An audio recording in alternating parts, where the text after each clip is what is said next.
If you're learning to trade because you want some freedom, this video today is for you. Because the truth is, trading is not just about charts. It's about being ready to transition into full-time trading when life gives you that opening. Today's video is a special one because I'm sharing a powerful conversation I had with Christy Rutherford, and we're talking about what it really means to be transition ready in your career. I know a lot of you are here because you want more freedom. Maybe you're learning to trade because you're thinking about eventually stepping away from your 9-to-5 job. This video today is especially for you because we're getting into how to make that move strategically, not based on emotions or how you feel, but in a way that actually sets you up to win. Now, if you don't already know Christy, she's the CEO of Vision Finders International, and she's known for her no-nonsense approach. She will definitely make you see bigger for yourself, and that's exactly what she did for me. Back in October 2023, I joined Christy's Vision Finders Masterclass, and I wasn't really sure if I wanted to continue to trade on YouTube,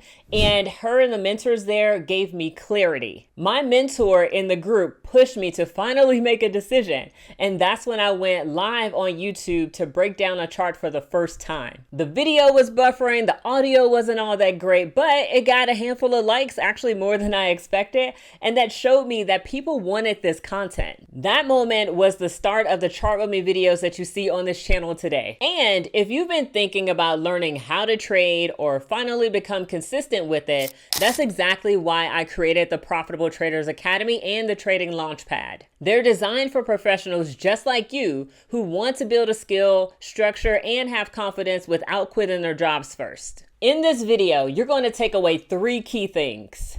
And the first is how to check to see if you're really ready for a change, whether that's a layoff or leaving your job on your own terms. Second, what to do before you go all in on trading or starting a business, and how can you use your current paycheck to fund your trading goals the smart way. And number 3, why having the right people around you matters, because mentors and connection can speed up your growth more than anything else. And make sure you stick around until the end because I'm going to show you how I've actually used these ideas in my own journey. I'm also going to share what's working for me right now and how you can apply these same steps in your own situation. LaKiesha, how are you today? I'm doing great. Okay. All right. If you wrote me something back after I sent you that link last minute, I ain't watch it. Did you say something? Oh, yeah, I did. All right. Well, let me look it up. So Okay. while I'm looking at what you sent me, when did you start working with us? It was 2023? Yes, actually. Okay. Yeah, it was October of 2023. And I remember talking to you around, I want to say September 2023. And I said, I'm going to wait until next year or something like that. And you were like, why are you waiting? And I was like, I think after that conversation, I was like, she's right. Why am I waiting? So I signed up. Okay. So what was going on with you in October 2023 when you reached out to us over here at Vision Finder International? Yes. So at that time, I think I was in a new job about 6 months, and I was just kind of navigating my way through that job. And then also, there was something that you posted on LinkedIn. I don't remember exactly because at that point I've been following you for, I want to say about a year or so on LinkedIn, and obviously really like the post. So I was looking for, it was one of the webinars where you were talking about get a $50,000 raise. So I was like, ooh, I want a $50,000 raise. So that kind of started me down the path of working with you and the other ladies inside of Vision Finders. Okay. So I can't remember, what was your trauma default? Or if I'm thinking about this correctly, mine was basically like adding things to my resume essentially to make myself seem, or make myself not necessarily seem some type of way, but I thought that I needed all of these extra things in order to see myself as valuable in the marketplace. So that actually was very enlightening because I didn't even realize that I was doing that. I got, degrees from like 2 master's degrees from top universities. I got an engineering degree, have all these different experiences. And I was thinking like, ooh, maybe I should go get this certification, get that certification and all this extra stuff. But then in Vision Finders, specifically Kathy and you were like, you don't need that. You already have quite a bit going on for yourself and you just don't realize it. And I remember one of the calls where you hopped on and I remember it was funny. You were saying something like, I know you bougie, like look at that in the background, because I had like some wooden crown molding and like one of those executive chairs and stuff. I'm like, yeah, she right. This is a big office. This is like somebody's bedroom. Like so just those kind of things, and just, realizing that, I've quote made it. Other people around me see me as someone that has made it, but I don't see it or didn't see it myself at that time. So you were you look mature. You were a Scantron user. We're talking about Scantrons. You were like the box checker, and you were like, I need this, I need this, I need this, I need this. And then when you get whatever you get, or whatever whatever you wanted, it wasn't enough. Like you never felt like you had enough to be good enough. Right. So you got 1,000,000 degrees. You went to all the best things. You have a house with the crown molding in the background, with the $2,000 leather chair. With the so what was the experience, and as we talk about mindset shift in Vision Finder Masterclass, that got you to own that? Because there's one thing to say it. Mm-hmm. and then become aware of it. How do we, what was your work in now owning that I am good enough? Oof. That was actually a bit deeper than I thought it would be initially signing up for the program. I mean, it got to a point, I think it was the first or second session, I got like tears streaming down my face, and like, I'm not really like a public crier. I don't know if that makes sense, but it was just very enlightening. So going through that entire process was not only enlightening, but it was just really good from a perspective of, owning that value, and then constantly being reminded of that value. And then there are a lot of different exercises and conversations inside of Vision Finders where it helps you just remind yourself. Like basically, I realized that I have to keep feeding myself with good things in order to keep reminding myself of the good things that I've already done, and also the places where I want to be. So it was the process was like I said, I really enjoyed the whole experience, just because I got a lot from it, or a lot more from it than I thought that I would. I mean, we initially come in talking about raises and stuff like that, and that's all good, but that's only a small piece of what you actually get from the program.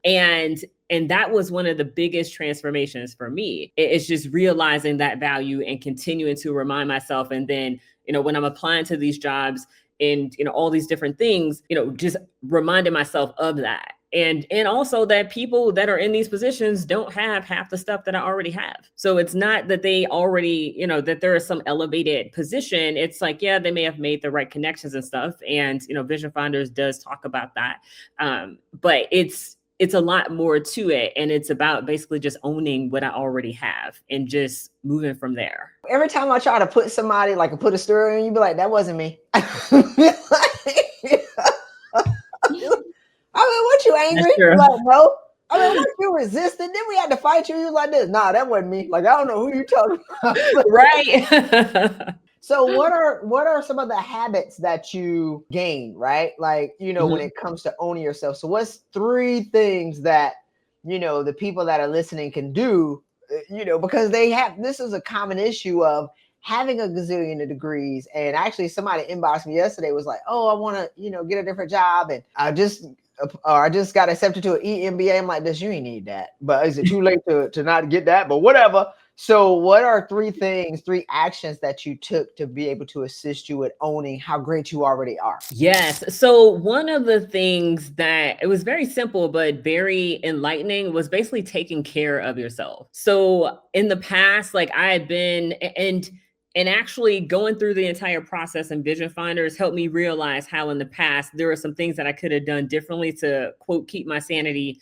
especially working in some of these jobs that are high visibility, high stress, in a lot of hours. And then I was thinking, maybe I didn't need to work all those hours and still been effective. So it was just so many different things. But the first thing was taking care of myself. So taking that time out to exercise, stretch, meditate, and doing those very simple things that we hear about. And they're like, okay, yeah, I need to meditate. Okay, I need to exercise. But it really does make a difference. I think those 2 things off the top And then just being surrounded by other women, other people who basically have a similar vision or want to do similar things, and just, learning from them. So even, in Vision Finders, and then also when I did advanced office politics, that was great, great, great. But when I did that, it was, oh my gosh. When I did that, just talking to the ladies, basically they were busting some of the things that I thought that I not necessarily need to do, but that I couldn't do. And they were like, no, you can just do this, do that. And then you did that a lot throughout that class as well, at least those 2 days as well, just basically just busting any myths or thoughts. So basically just having that continuous relationship with people who can help you, remind yourself who you are when you forget, and just having those systems in place, listening to different things, having your affirmations, and just staying on that path, things to help you stay on that path, because it's so easy to drift back into the old way if you don't have some sort of system in place that works for you and your schedule and your life, that helps you remind you who you are. I think you said two things that were key: meditate, exercise, and affirmations, all free. Yeah. And so, when I give people, I'll be like, legit, if y'all listen to my clients enough, they all say the exact same thing: meditate, exercise, affirmations, and get some sleep. And they're free, LaKiesha, because when I burned out, I had no money. So I didn't have any money to like go get, like, I saw some depression thing that had like the lady had a helmet on her head and she was getting zapped in her brain. I ain't have $5,000 to go get that mental treatment that I thought I probably would have needed, because we had money. Does that feel like this? Oh, this is all free. I ain't had no money. So let me figure out how to do it in the natural way. And so another thing you talked about, I put common conversation and support for you to see how great you already are. And so whenever the great thing about being around new people who have vision and want to be better is that we need people to pump us up and tell us that we're greater than we're aware of. And so a lot of times if you talk to your friends or to your family, I ain't saying that your family's like that, but it's like they remind you of the things that you've done wrong. Or they try to, convince you to play safe. Like when I wanted to lead the Coast Guard, my friends were like, man, like, no, like,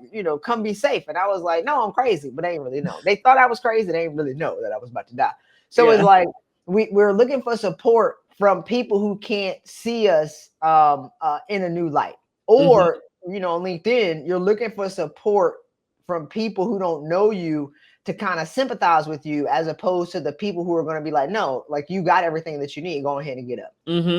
Yes. And to that point, I love how Vision Finders emphasize basically a no victim mentality, because it's real easy for people to, it's real easy for people to just kind of be like, oh, well, this job did me wrong. That's one of the reasons why it's like, I love LinkedIn, but I had to stop getting on LinkedIn, because every other time I would log in, it would be something like, managers need to stop. People like, whatever needs to stop. And it's like, how can you take some accountability in this situation for your, situation? And of course, it's a lot more popular to talk to blame than to take accountability. So that was the other thing in Vision Finders, where it was, what can I do in order to get my life together? Because it's nobody else's responsibility but mine. Like, my boss is not responsible. Nobody else but me. Not even my partner or my spouse is responsible. So I really love that aspect as well.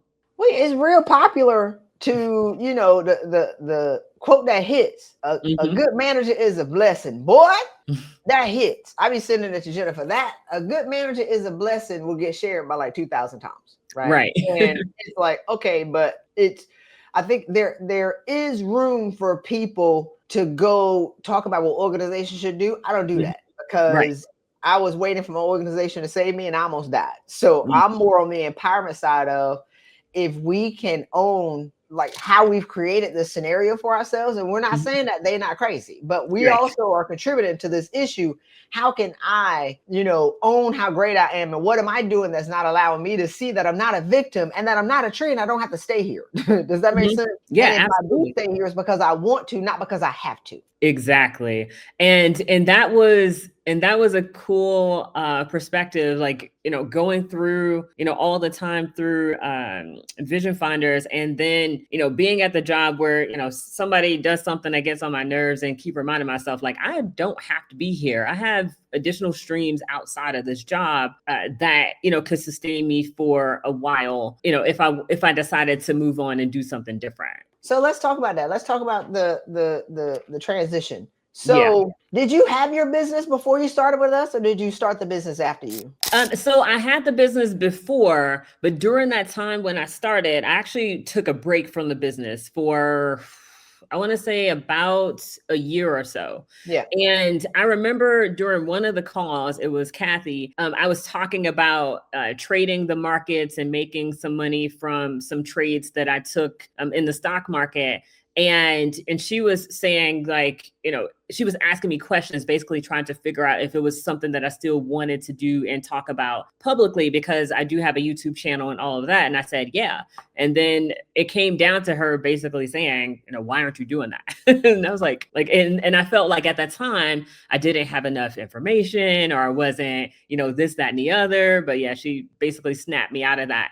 And and I was like, okay, I'm going to put up this video on YouTube. It was a live video, or actually it was a live YouTube live, and the audio kept going in and out. My bandwidth was terrible, but people still tuned in and people still watched it, and it actually got some likes. I'm like, okay, not so bad. So from that point on, I kind of got some things together in the background, and then I just been consistent with it from about March, I want to say February 2024, up until now. So over a year, I've built out a team on the back end that does a lot of the editing and some social media posting, and I'm looking to expand that now. And that all helped because I was still working a job full time, and me trying to edit a video will take like 10 hours. But, just me giving somebody some money and them doing it, I don't have to think about it. That works. Because in the beginning, and how you just try to like save money, like, oh, let me just figure out how to do this. Like, nope, not in my zone of genius. Let me delegate this out. And that's exactly what I did. And that has helped me have that consistency, because if it was up to me, it wouldn't be as many videos out. Let's just put it that way.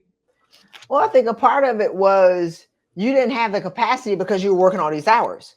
Yeah, exactly. Because you were trying to prove that you were good enough and that you belong there. And once we pull you out of, I don't think you were burning out, but for the most part, everybody's burning out. You weren't like in those critical stages of burnout. So you were a little bit different, but it's like, once you start to see, oh, I don't have to work as hard. I'm doing all these things to show them that I have value or to be seen, but I'm like the only Black woman on the team. So they see me. This is insane. Let me just do my job and do a great job. And now you have the capacity to do other stuff. Exactly. Yep. Exactly.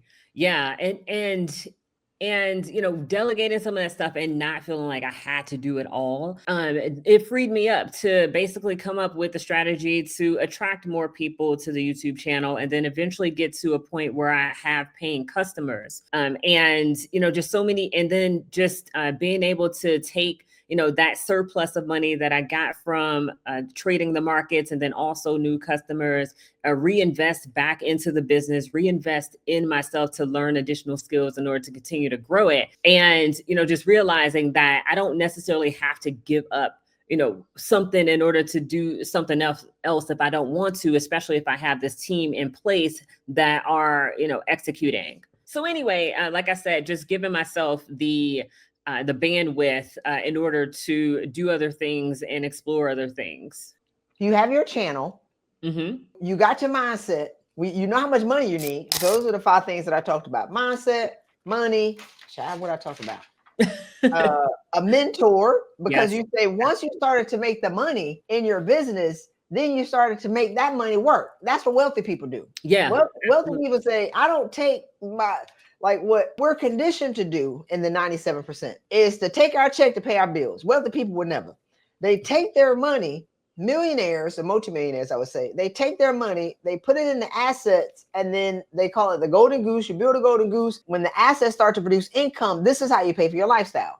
Mm-hmm. Billionaires have 4 levels. Billionaires have, this is the how am I going to earn my money? I'm going to put that into a secure, low risk, whatever it's going to be, real estate, whatever it's going to be. I'm not going to take these dividends, put that into the market because it's a little bit more high risk. And then once I get paid off of these dividends, this is how I support my lifestyle. So there are 4 levels. It's not just the check bills. It's asset, it's the income producing asset, into an income producing asset, into an income producing asset. That's how I'm going to support my lifestyle. So talk about, what's some advice that you have for people who have these ideas that they want to get off the ground and they want to start a business? What would I say, what's 2 things that they should do and what's 2 things you learned the hard way? Oof.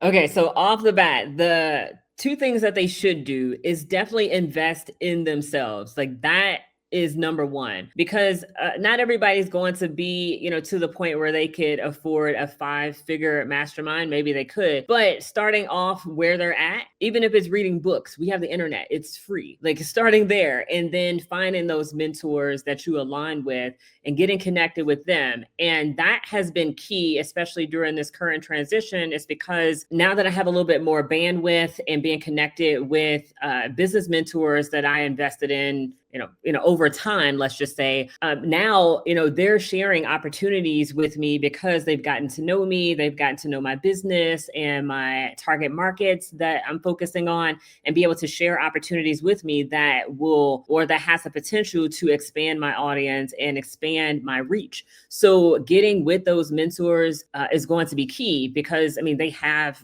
access to resources and networks that, they're in rooms you're trying to get in most times. And the way that you get into those rooms with them is usually by paying for access to them. Like that's going to be the number 1 thing instead of just trying to bootstrap everything.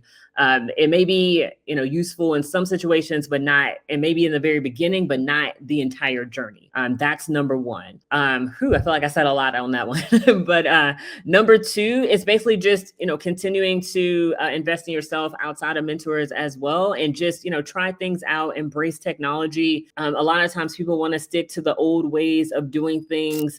And, the way that we engage with people on social media, especially for businesses or a lot of businesses that have an online presence, like 3 years ago, we didn't have Chat GPT. We were, I remember writing out scripts and things like that myself for my YouTube channel. And now I can do it a lot faster with a few tweaks. So basically just embracing technology and, allowing it to help you work much smarter and faster and using automation tools and all of that. So I definitely embrace that. Those are 2 key things today that I would say for people who are looking to, maybe you have a full-time job and you're looking to do something else on the side, or maybe you're currently in the middle of that and you're looking for ways to optimize your time and work smarter. That's definitely going to be the second way. And then 2 things I would avoid. Kind of goes along with the first, but like trying to do everything yourself. Earlier, I talked about me trying to edit a YouTube video where it takes 10 hours. I literally clocked this. And I remember years ago, like trying to edit YouTube videos, downloading or like buying Final Cut Pro, and then using CapCut Later, which is free, and trying to do all this stuff myself with the transitions, and watching myself back in its raw form is not comforting to me. And so I rather just delegate that and give that to somebody else. So those hard tasks, like get those things that you really dislike doing, like editing, off your plate as soon as possible. And like at that time, I didn't have any customers. So I was paying for that out of the money that I was making from my day job, and investing in that service. So that way people could get the content faster, and it's not me that's the bottleneck in terms of getting things onto YouTube. And then I would say the second thing that I would avoid would probably be like being slow with things in business. Speed to lead is a term. So basically you want to be able to get your ideas, your products, and your services out to the marketplace as quickly as possible. And, for my business, it's YouTube, it's other social media networks. So like I said, just getting that information out as quickly as possible, and not overanalyzing, overthinking, and all of those things, and just making decisions relatively quickly. And that's a skill that I've developed over years. And obviously being in high level leadership positions, you got to make decisions fast. So that definitely helps there. But basically making those decisions to do something or not as quickly as possible is going to be helpful as well. I think one of the keys that you said was you made your job your first investor in your business. Yes. Right.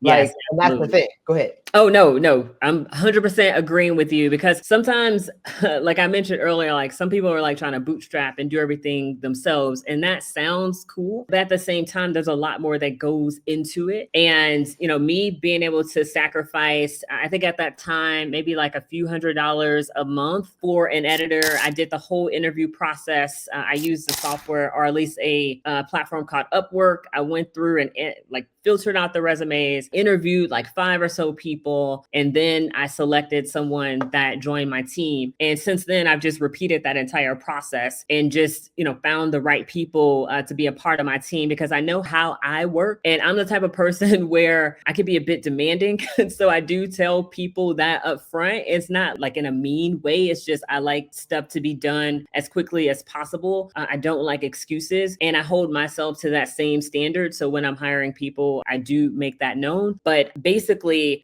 just finding that help and sacrificing, a few $100s, whatever it may take, in order to get something to move faster in your side business is going to be super important. Okay. So you didn't work as much. You had your mindset right. You know how much money you needed. Yeah. You already had a business, but you restarted the business with a refreshed spirit. The Lord says, be ye transformed. Okay. So with a renewed mind, you restarted the business. So you're smarter. Yep. Right. And more intentional. And now you're using your money to now your job to now fund your business, to grow your business. And then what happened? Yeah. So then what happened was, I want to say like a year and a half later, once I did that reset in the business, the company was going through a period of downsizing. So it wasn't just my position. Like there were other people in the department as well. I was basically a chief of staff to an executive. So hats off to her, because she did kind of give me a warning at multiple points. So I really thank her for that a lot. And I really liked working with her. She was amazing. But basically, the whole company was going through a period of downsizing. My job was eliminated. But so my last day was on a Thursday. And that Friday, when I looked at the money coming in from my business, I had enough money to pay myself that Friday from my business. So that was amazing, because at that point, you have to fill out the paperwork to get the severance and all of that. And that took about a month or so to come. But basically, here we are about 6 weeks later, and I just signed 2 new clients into my company. I just partnered with someone who has a larger influence than I, and we have some sort of agreement where basically it'll increase the visibility of my business and my products. Just yesterday, we went, or at least I went to a studio in downtown LA to film a promotion video for my product and some other stuff. And I just applied to be a speaker at a major event. I literally just submitted that right before this call. So we'll see how that goes. But basically just doing these things in the background and just allowing myself the space to have this mental clarity and, basically to not, feel like I'm running myself ragged, has helped me be able to have this business in place, to the point where it's making some money, to the point where it's like, yeah, I'm still applying to jobs because I love the industry that, I worked in, but like I have money coming in. So it's not like it basically just went to zero, because it didn't, because I also have money from the trades that I've taken. Just yesterday, I took some money out of one of my accounts and used that to pay one of my credit cards. And then I took some money out of another trading account because I made profits, and took that money to pay another credit card. And pay my student loans. So, so it's all good. So you're not desperate? No, not at all. Okay. You don't look thirsty, because if you'd have came in here looking thirsty, you know how to cuss you out. But it's like, okay. But that's the difference, right? Like, and they laid you off, you was like, I'm good, because you had a plan and you had the mindset, but you're still looking for opportunities to pay you your value. So you're not mad and heartbroken and singing "Woe is me" on LinkedIn. You like, I'm cool. I got this money coming in. I still like my business, but I still like their money. Yeah. And I think the difference, LaKiesha, is you have options. Yes. Right? It's like, yeah, the job was great. I love my job. They laid me off. Cool. I still got money, but I'm looking now for other opportunities. So in our last 5 minutes, because I had a couple more questions questions because I want to talk about advanced office politics because I get Yes. excited. So, okay, so we did advanced office politics, I think 2 weeks ago. Yes. What was that experience like for you? Because it's my favorite thing to talk about. But I want to know, because you've done Vision Finder Masterclass, Yep. and now doing what I consider to be the next level conversation that I couldn't have because I was, too ingrained in the business, but now I have a capacity to have this other conversation. What was that experience like for you? That was an incredible experience. I really didn't know what to expect, but I mean, I knew it was going to be great because because you were hosting it. So like, I knew it was going to be great, but it was just, I got so much from that. One of the biggest things was actually, there were a couple of different things. Actually, my notes are right over there that I wrote down during it. But basically, it was like when you come into an organization, or even if you're currently in an organization, who you need to basically have, not necessarily in your circle, but be connected with, that could get you to the levels that you're looking to be inside of the organization. And you showed us how to map that out, which I never thought about that like ever. So after seeing that process and how you did that, I thought about, okay, well, the job that I did have, like, how could I have played that? So that way I could have, maybe not been in this situation, who knows, but mapping that out. And also not just who I need to know, but then understanding the personality types of the people that are around me. So my boss, my colleagues, and then also understanding the personality type of the people that I'm trying to connect with in the organization, and just figuring out, in this network of people, who are the strategic people I need to be connecting with. And that was really enlightening. And it sounds like it's a lot, but it was really easy to do because you had all the templates. We just had to fill them in. I think the bigger part is that was my normal. Like, all I did, like, I know y'all was sitting there like, this lady got all this stuff running around in her head. Like, people thought I burned out because I worked a lot. You were like, no, I was running game. Like, that's just how, I'm wired. But it's like, people are just working. Y'all are just working. I'm shocked. Y'all just working. I'm like, so that's all you doing? Y'all weren't playing the game? Like, y'all weren't intentionally building strategic relationships? Like, you didn't know their personality type? You didn't know how to talk to them? Like, what is wrong with y'all? So that's why I get excited about talking about it, because once you see like, oh, these are like the right relationships, and then you start to look at how you probably could have played a couple of things a little bit better. What do you think, when you started to reflect on, what are one or two things that you think you could have done differently if you would have known this information, let's say 5 years ago? Wow. Okay. So one of the first things I realized is that I could have, based on understanding the personality types, could have built better relationships with people that were in my boss's orbit, let's just say, or like around her. That was number one. That was very enlightening. And then also understanding the personality type of her boss and figuring out and actually spending more, not necessarily more time with him, but basically